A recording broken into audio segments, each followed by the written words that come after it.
Hey guys, welcome back to the Computer Science Show. This week, we're going to give you a comprehensive guide on what you would need to build your own computer and tell you guys the difference between hardware and software and what they're used for. So without further ado, let's roll the intro.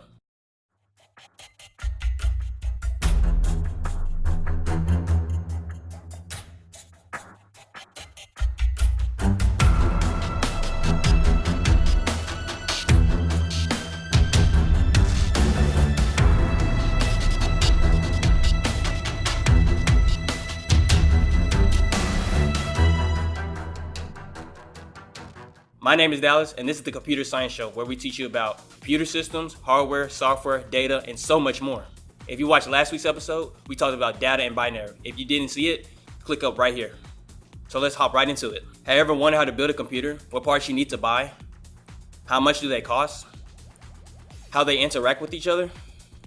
Well, this episode, all those questions will be answered. There are two major components when building a computer: software and hardware. Software is a collection of instructions used to operate the computer and to perform different tasks. But in 12-year-old terms, software is the tasks and programs used to run the computer.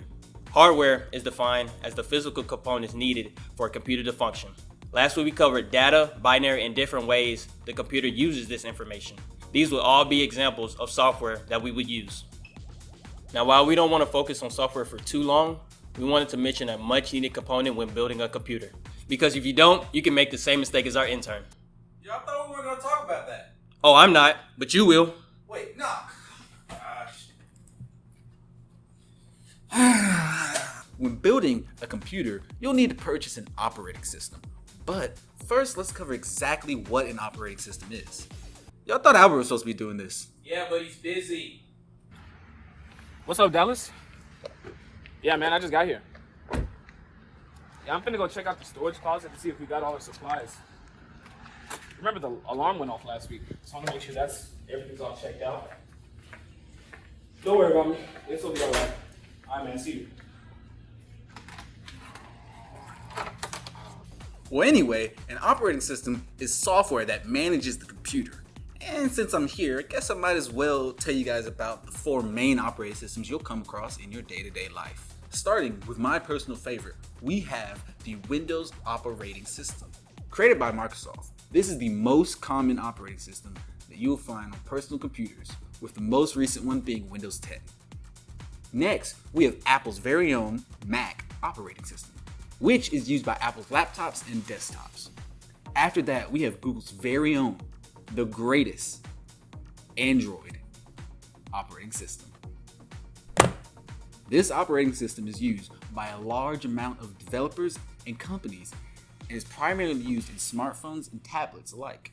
And finally, we have the absolute worst one, the Apple iOS. I mean, I guess we're recording on an iPhone, but still trash.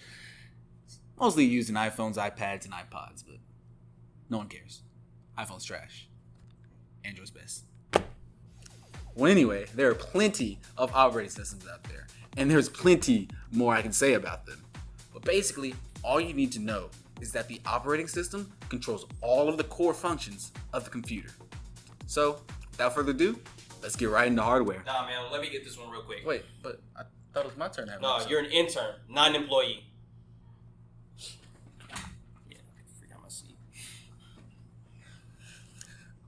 Let's start by naming the most known hardware components. First, we have the keyboard, which we use to type.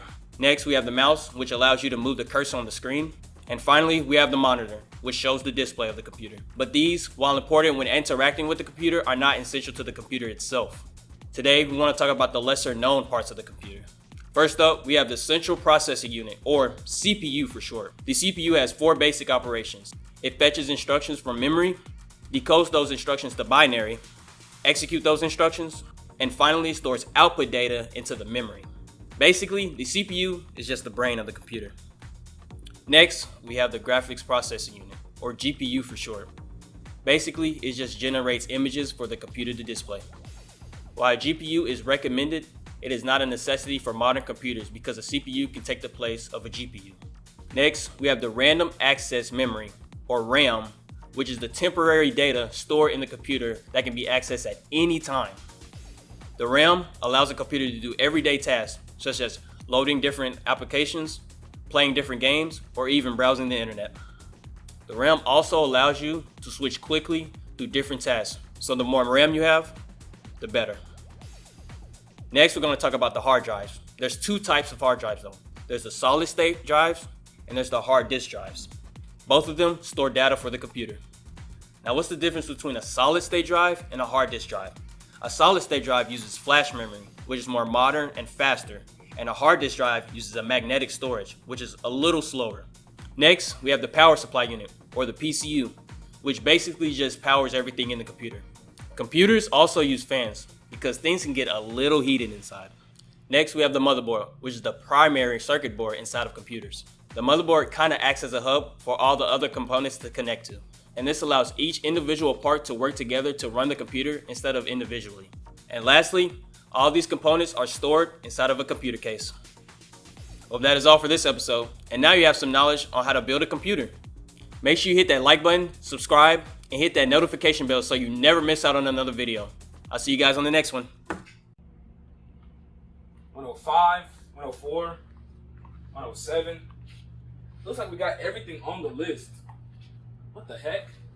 This computer. Does this have to do something with the alarm? Oh, no!